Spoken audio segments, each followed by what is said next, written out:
Hey guys, welcome back to a dugout discussion. And I know we're back very quickly. We said we weren't going to do this until something major happened, but I decided that we should probably get a video out just kind of discussing Juan Soto, the sweepstakes. They took a huge whew, in the last 36 hours that it kind of feels like a deal is going to happen before the winter meetings now, or like right at Mm, the very beginning. So I thought it'd be cool to kind of just go over who the five teams are talking to Soto, what they stand to win with him, what they stand to lose, where he's best fitted to go, what team benefits the most, um, and where he benefits the most going, and who loses out the most, and who kind of can bounce back from whiffing on Soto, kind of a whole bunch of things. There's five teams involved. I don't know how much of the fifth team's involved as much as if they're just like there to up price. But the four, right. what feels like real candidates are the Mets, the Yankees, the Red Sox, the Blue Jays, and the Dodgers. I feel very confident in eliminating two teams, almost three, from this, if I was to take wild guesses. I would say the Dodgers aren't in it unless talks fall apart somewhere else. I don't see a world. Why would you play for the Yankees and then go sign for the Blue Jays where that situation's a mess? Don't see Boston. There's no way Scott Boras goes to the Yankees like, hey, the Red Sox have this offer on the table and we're going to take it unless you match it. So I'd Right. like to eliminate those three in my mind. It's a two-horse race at this point in the week. Thoughts? Yeah, to me the only thing for the Blue Jays, starting with the Jays, is Vladdy for me. Is the only real come here for Soto, because when you're surrounded by a bunch of contenders, that, let's be honest, like if the Blue Jays are the front runners, like not front runners, but they're willing to spend the most, is what we've heard so far. Mm-hmm. Nobody is going to be like, or Soto's not going to go to Toronto for 2 million more instead of New York, where he's the face. And, he seems to love New York. I just don't see Toronto making sense for Soto either at all. So that makes sense. And the Red Sox, yeah, I don't know. The Red Sox don't seem like they're a good fit either. They're kind of in a, I don't want to say rebuilding phase, but they were so good just recently. But they are coming up fast. I think they could make a lot more, like, I don't know how to say it. They have a lot of money to spend. I feel like they could spend it in better ways for their franchise. Their defense sucks. Their pitching needs a lot of help. So I think I'm safe with saying the Red Sox just don't make sense for me Yeah. I, either. I was sitting there today thinking, even 24 hours ago, if you would have told me this is what I would have said, I would have laughed. Uh, I just don't see a world where he leaves the Yankees now. I don't know. Like the Mets have to blow him out of the water because why would you leave the Yankees for the Mets? And it's not even the fact that the Mets are the little brother. There's more of a reason to it, and we can go into that later. But if the Yankees are 20 million less overall, I'd I don't think he takes the money for the Mets. I think he just sits there and goes, you know what? I balled out in New York with the Mm. Yankees, and I'm just going to go back there. Like the Mets are going to have to offer him 50 million at least 50 million more than what the Yankees do. I think where the Mets have the Yankees beat for me is like clearly they're so close to being like favorites to win for me, like favorite, like contenders at least next year, because they were so good last year. They're like one piece away and they've got a lot of depth in their roster, but they also have like a lot of money to spend. And like you said, I don't know if 20 mil is enough, but I don't know.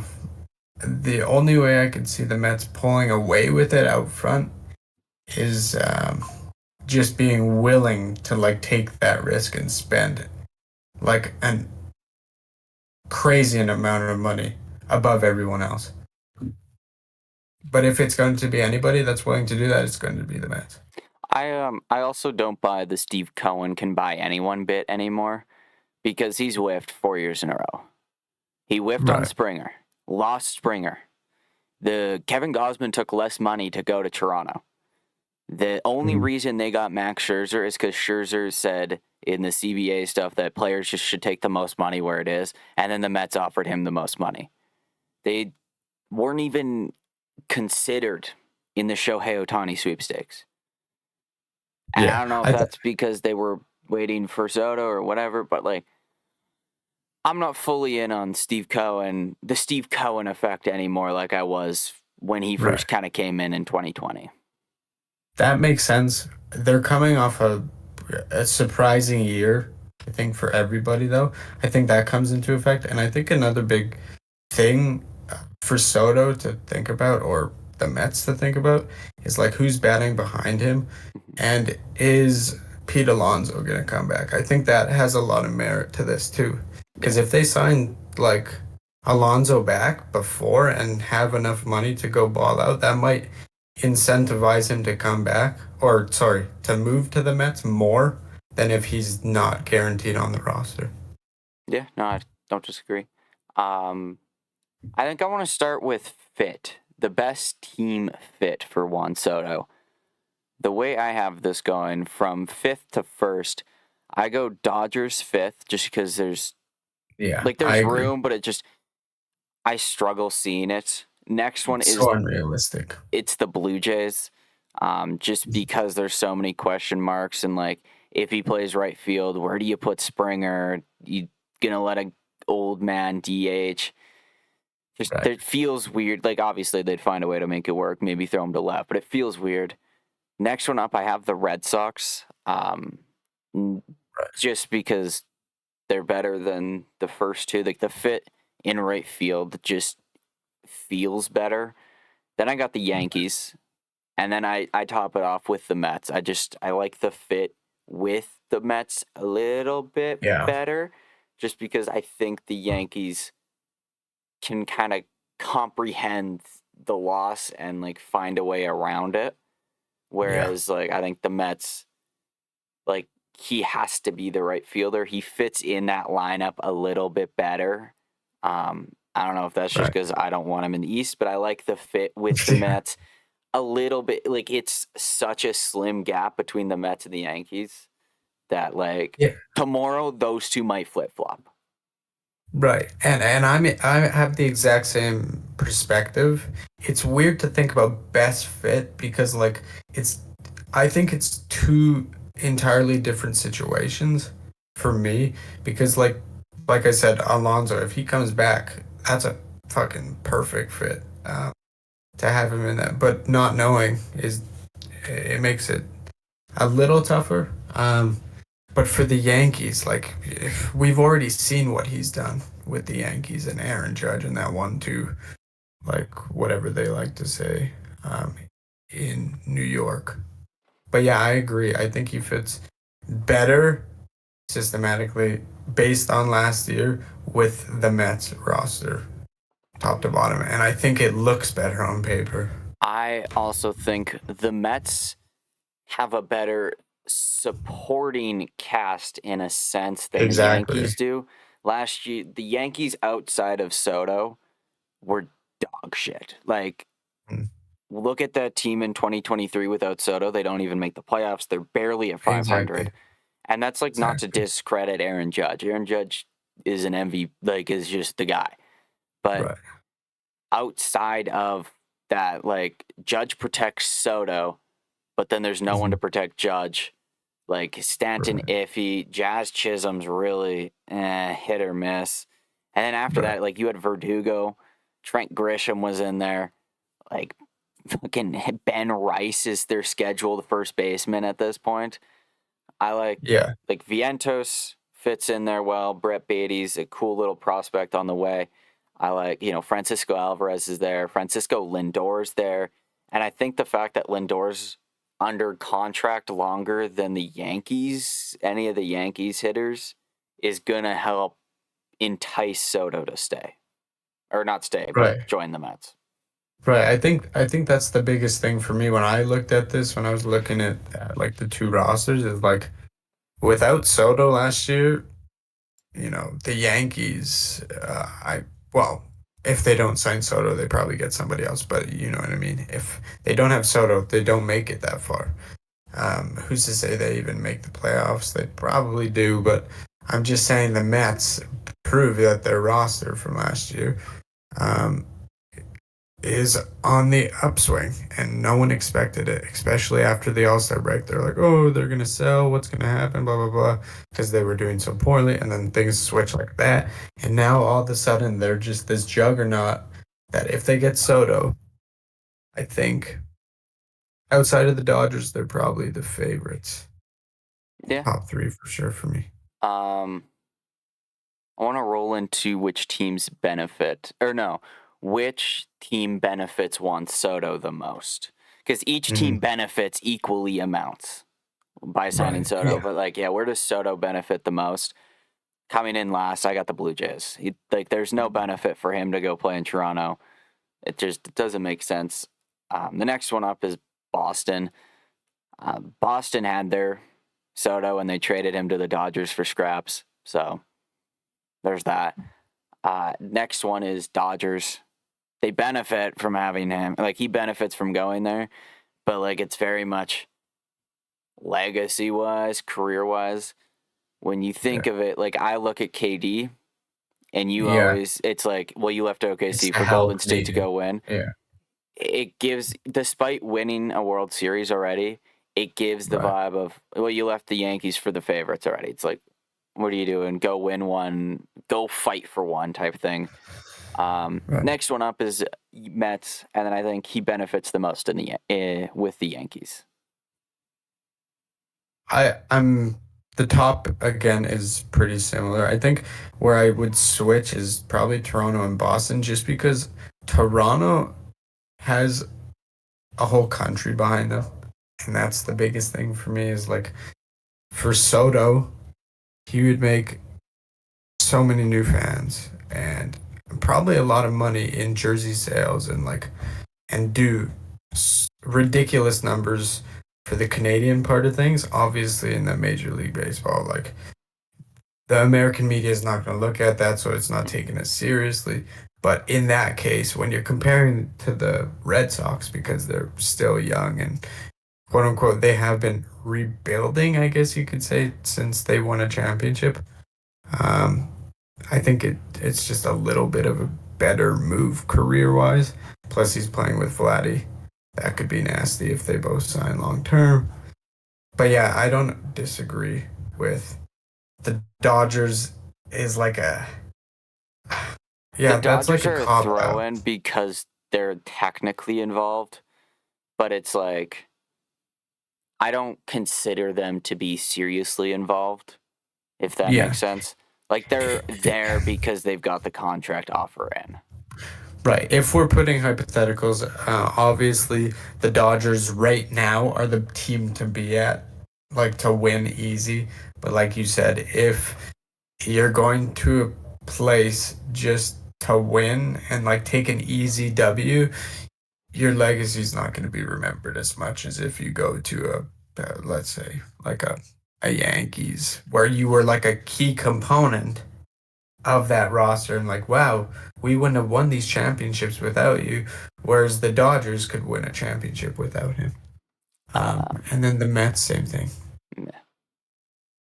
I was just gonna say, Juan Soto benefit is in my mind trying to think in the mind of Juan Soto, which like no one can besides Juan Soto. I think winning's probably like the most important thing to him over like once you start hitting into the 600, 700, like what's 40 million when you have an Mm. opportunity to win for a little bit less money. So that's why I picked Yankees over Mets. I think like Juan Soto on the Yankees makes the Yankees the best team in the American League.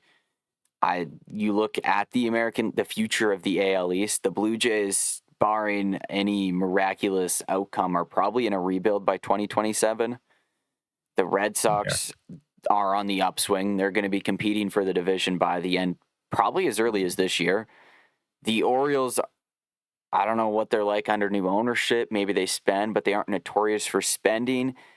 you could be looking at, by 2030, by like that 2030 mark, they could be hitting that rebuild, hitting that reset. And then that leaves, the Raves, fuck the Raves. But that leaves like two major teams for the East. If you Yeah. finish second with this playoff format in the American League East, you're guaranteed a playoff spot.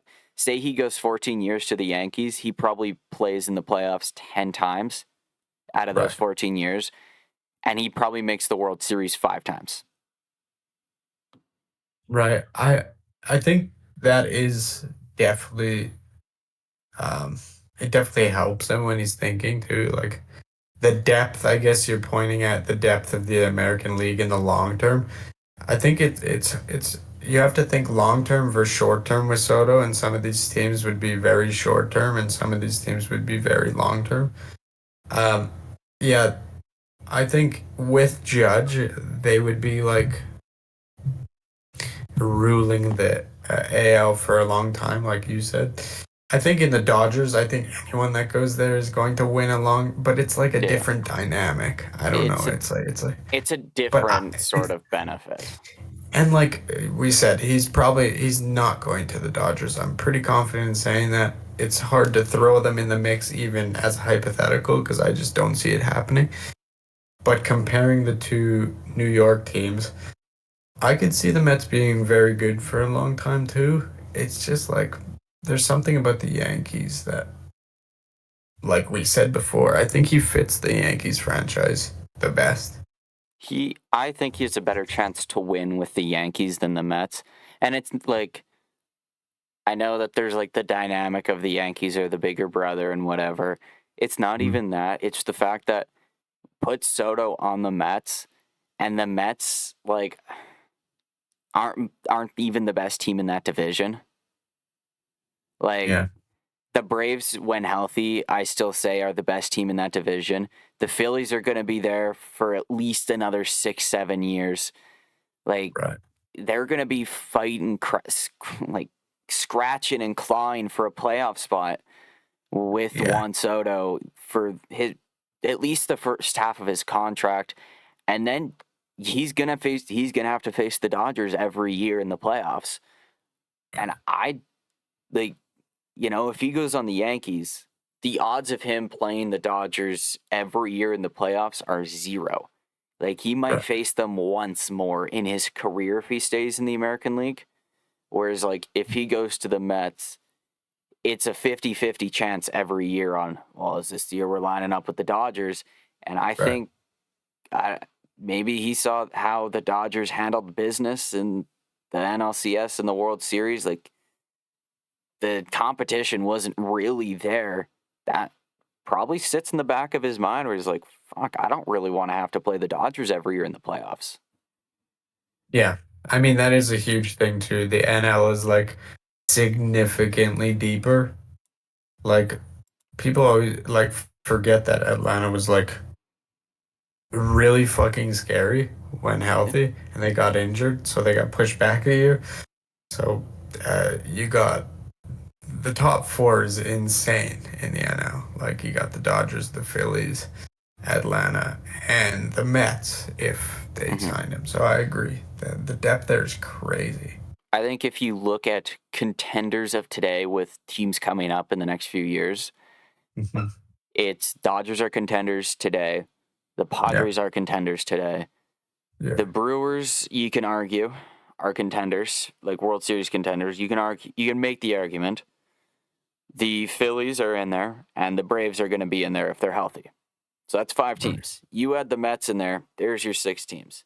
There's 6 right. playoff spots. One of them has to go to the Central Division. And the Central Division, with how weak it is, like the Reds are going to be a better team again, like this year. They're going to take a step forward. I'd have to imagine the Pirates find a way to improve that roster with Yeah, Paul Skeens on there. yeah, The Diamondbacks are going to be better. The yeah. Cubs have a good roster that if they can figure some stuff out pitching wise, they can be right in there. There's 4 more teams added in. That are the fringe teams that could get Yeah. better and And push themselves over the line. Yeah, like when you look at the American League, it's the Yankees, it's the Orioles, and it's like maybe Houston. Well, and then what you got? I almost said the Indians, I Guardians are more up but and like, coming, but like it depends a lot. and Like then well, up and coming. If we're talking up and up and coming, are coming, we I'd go Red Sox, Royals, Tigers. I'm Royals? split on. I want to believe, but they need to show me that I can believe. And then the That's the thing. Mariners. This is a It's just long-term less contract thing. teams. Yeah. Long-term contract thing, which means a lot can change in a few Mm-hmm. years. Obviously, you're looking at Yeah. the landscape now. You're absolutely right, but things could definitely change. But that's the beauty of it, I guess. Yeah. I guess he has to take it with at face value, and right now you're right. But there is a lot of up and coming teams in the AL as well. So, No. interesting. I'll throw it over to you now for team that could lose the most if Soto doesn't sign with them.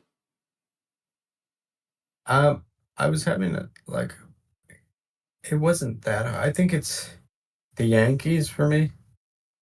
Just like coming out of last year. Um, the first thing I thought of when answering this question was like, okay, you look to last year, not last year, but the year before, they don't make the playoffs. They add Soto behind Judge, and they make the World Series. So there's not much more to that I need to explain to myself. Like, hey, I know they could get some guys, um, but they're also losing a lot of depth in the off season, where I think they'll have to scrounger up some guys. But I just think it's the Yankees for me. I think he just makes their team way better for the next decade in terms of everybody else. Like, I think they're contenders his whole career if he stays. Whereas I don't think he has that same impact in the NL, um, where, like, he's the reason. Like I said, the Dodgers are always going to win, blah, blah, blah. Not because of him. Mm-hmm. For the Yankees, I think it drastically changes their franchise and their success in the next 10 years if he stays. Yeah. I also went with the Yankees to lose the most. When I attacked it, I kind of just went like to actually lose something. There's only one team that stands to lose anything, and it's the Yankees. The Yankees are the only team that can lose Juan Soto because they had him last year. So I thought that Right, was kind of just pretty simple. With the Yankees are right, the only team that actually lose something from their roster at the end of the sweepstakes if it doesn't go in their favor. I also have the right. Red Sox up there. Um, and not as much organization as more just fan base humility because they've believed a whole like reports for now a week that Juan Soto was going to be a Red Sox. Right. I like you lose something there, like the seriousness of the franchise loses something there. Look at how the Blue Jays are looked at this year after the Shohei Ohtani debacle. It's Yeah. gonna be similar stuff in Boston for at least a year. Then I had the Mets as kind of like Yeah. a cop out because they're the only other team that's to me seriously bidding. Then I had the Blue Jays because I don't really like nothing's gonna change drastically if he's not on the roster. And then I had the Mhm. Dodgers because they're still gonna be World Series favorites. Yeah. I think for me, the Mets would take the second biggest hit only because they're going to be looked at like, why can't you ever sign the big guy? Like you mentioned it earlier, Mm-hmm.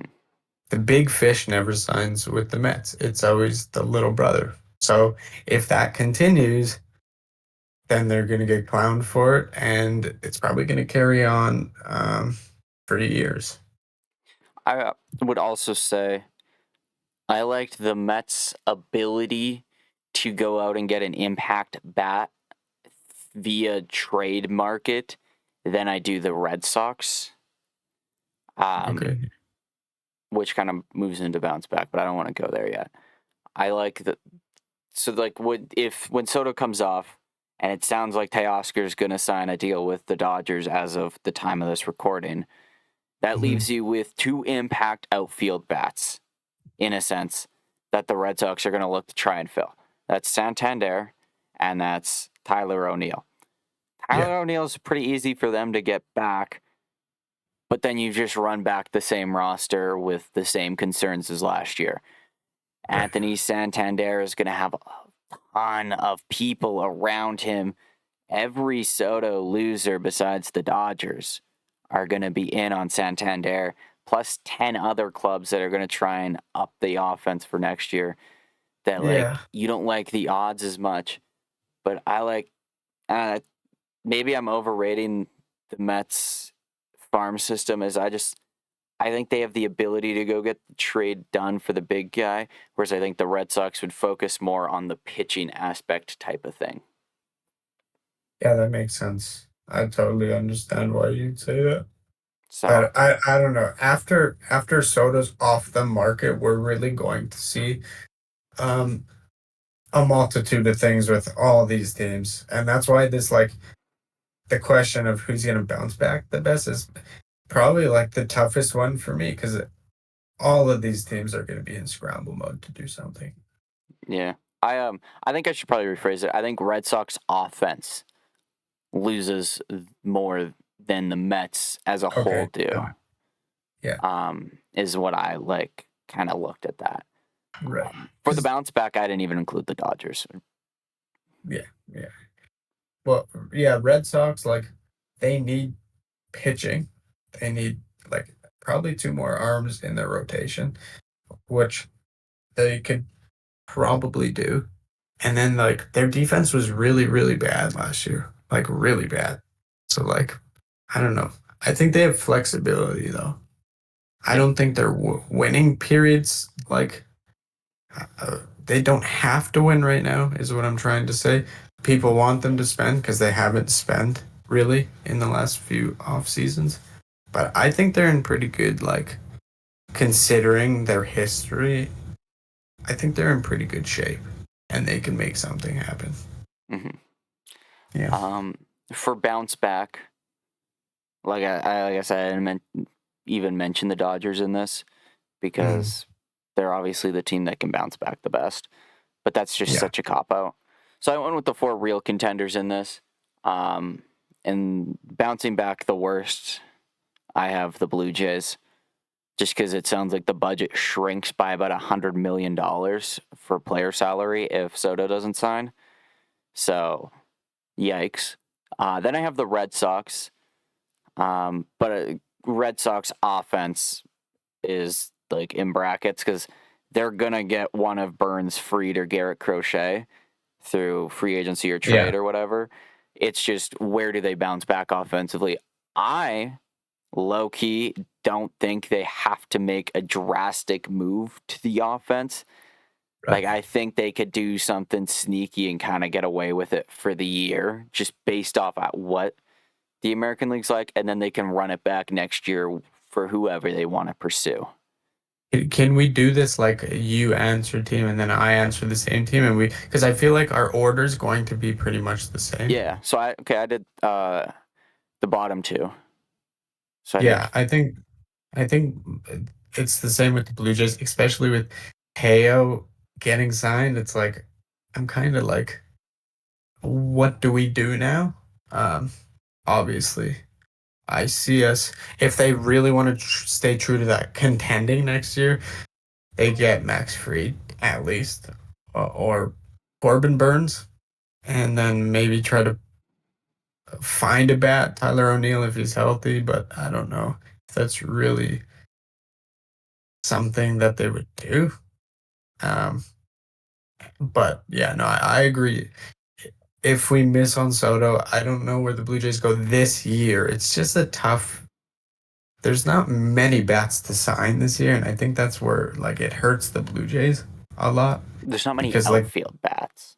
right and like they want to contend. There's not many guys that can make like your team go from being as bad as we were last year to contending. So it's like it's hard to look at Mm-hmm. from that perspective if you understand. And then the Red Sox, I have them obviously, like you said. I think they get at least one starter. They have to. Max Fried, Corbin Burns. That's a must. I was thinking one guy I like did some research on, and like they could land is Alex Bregman because he has recently said that he's willing to play second base if needed, and Boston has like no second baseman at all, or like they've They had they've also talked about moving Devers to first. right. So if one of those two are willing to move, it gets you a good bat, you know, another infield piece that they desperately need, especially that could defend. Because, like I said, that's where they were lacking the most. So I could see them picking up Bregman, and I would think that would be a good trade for their young players too, Yeah, I don't or trade disagree. signing. Next team up, I have the Yankees. Yeah, I yeah, see you yeah, yeah, have. yeah. Yeah. I like, for me, the Yankees, it's not about spending money. Like, they're going to go get a Christian Walker to play first base, but that's going to Mhm. happen regardless of Soto or not. I think if they don't get Soto, maybe they go for Alonso, would be like how I could see them going. Yeah. Maybe they go Bregman. I don't know how comfortable they are with Chisholm at third, but like where I think they really bounce back in a sense is prospect outfield depth. I really like Spencer Jones. Jason Dominguez is going to be a dog up there. If he's able to play healthy next year, he's going to crack you 20 home runs. Right. Yeah. So No. I think those two guys will be able to kind of fill the shoes in a sense of Juan Soto, not fully, but like do a decent enough job that the transition isn't as rough as going from Soto to like no one. Right. And they also have who'd they sign last year? I'm like blanking on his name. What's his name? The oh my god, why am I forgetting right now? Which one? Help me out. Their I, biggest signing last season at the deadline was Jazz Chisholm. oh yeah, He Chisholm. Yeah, helps a lot. Defensively, he helps a lot because he could like move around a bit for them.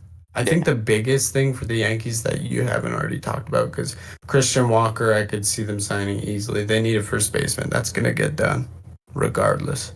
Alonso's really like a dark horse, especially if Soto goes to the Mets. It's kind of like Alonso. You look at Alonso like, okay, now he's split between the New Yorks, yeah. but who's going to give him the bigger bag, and what's the incentive?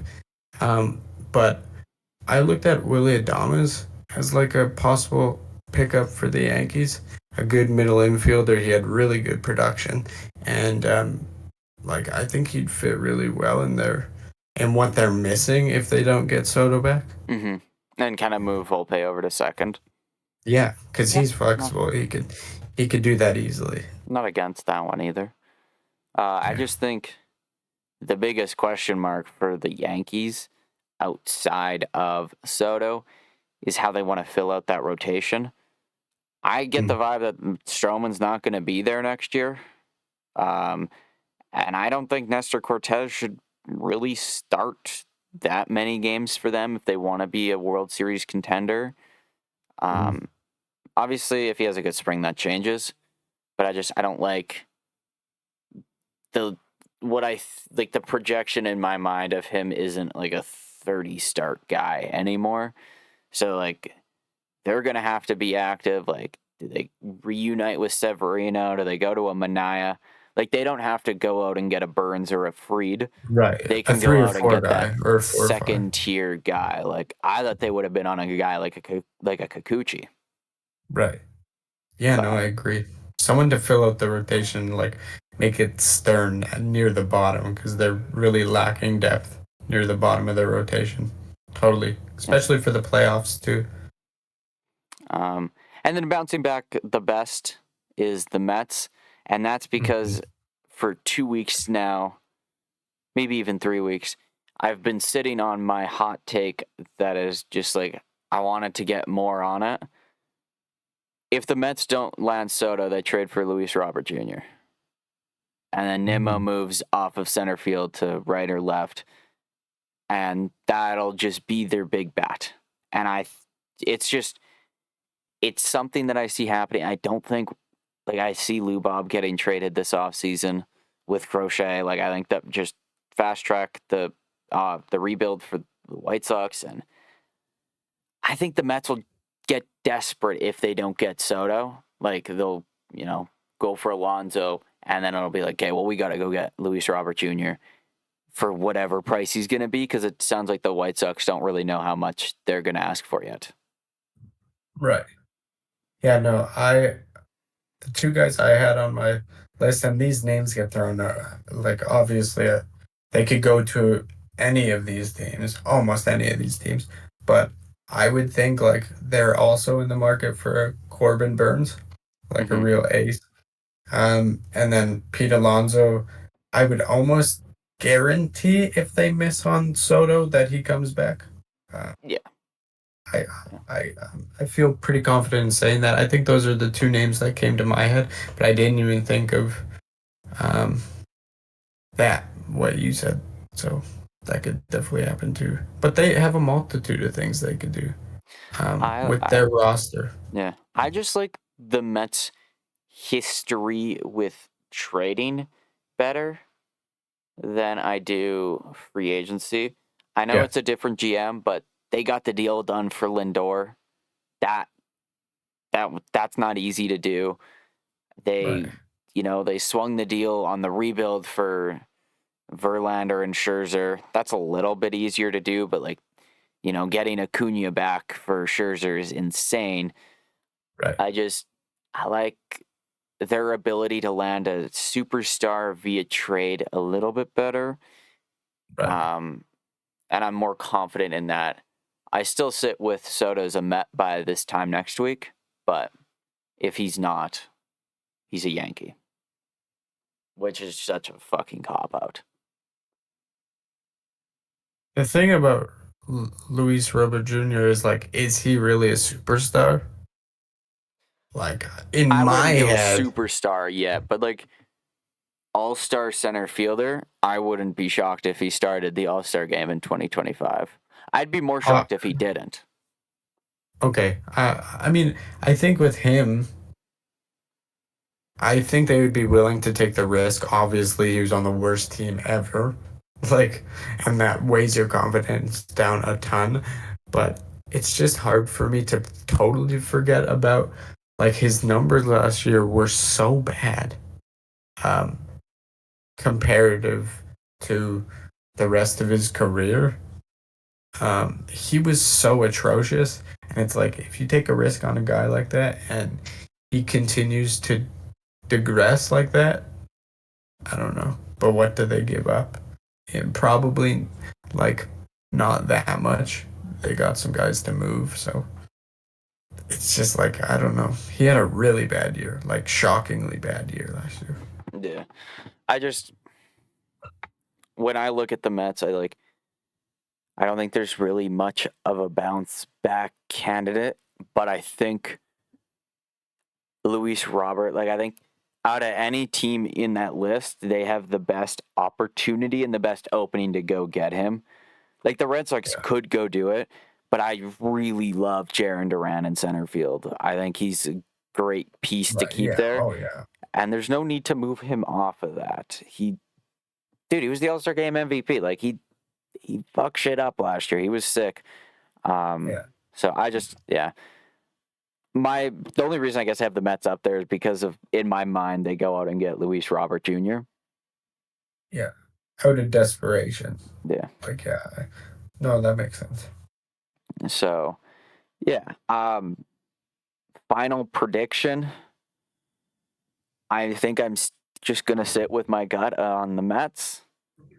It could change. I think it's Mets, Gap, Yankees, Cliff, Red Sox, Black Hole, Blue Jays. I think the best thing to say about this, and I'll say this, on my paper, it says the Mets are my favorites, and I'm going to stick with that. This race goes like this. If you're not first, you're last. Period. Yeah. Period. It just doesn't matter. Like 3 through 5 don't matter to me. Like that Yeah. shit's over. My only thing is if because we are mainly a Blue Jays talk thing. If Right. because it sounds like Soto has meetings this weekend. If the Jays aren't in it, and they kind of get that vibe from the meeting at the end of it, Yeah. pivot fucking hard, It's quick. like Yeah. quick, like whatever Max Fried has on the table, double it. Don't Right. actually, but like just there's got to be a Desperate. better pivot than there was last year with Justin Turner. Right. Yeah, no. You So, can't get, especially, and like I it's said, I hate that they use the word contenders mhm, now because, like, there's so much. I feel like they're putting so much on their shoulders to hold up, and they're going to do something either stupid that's going to, like, halt the process, if you know what I mean, or they're going to somehow succeed. So, I yeah. don't know. A lot of pressure. Well, we've almost made this as long as our podcast from last time. So, if you manage to make it all the way through this and you disagree or agree, let us know. Give us your Juan Soto prediction before he signs. Could literally be as early as tomorrow, or as late as probably Sunday would be my guess. So, Yeah. yeah, that's about it. Leave a like, comment. I said to do that already, and subscribe. So, Subscribe. yeah, well, we'd like to hit, I don't know, 30 subscribers before the end of the year. Wow. Going big. Peace.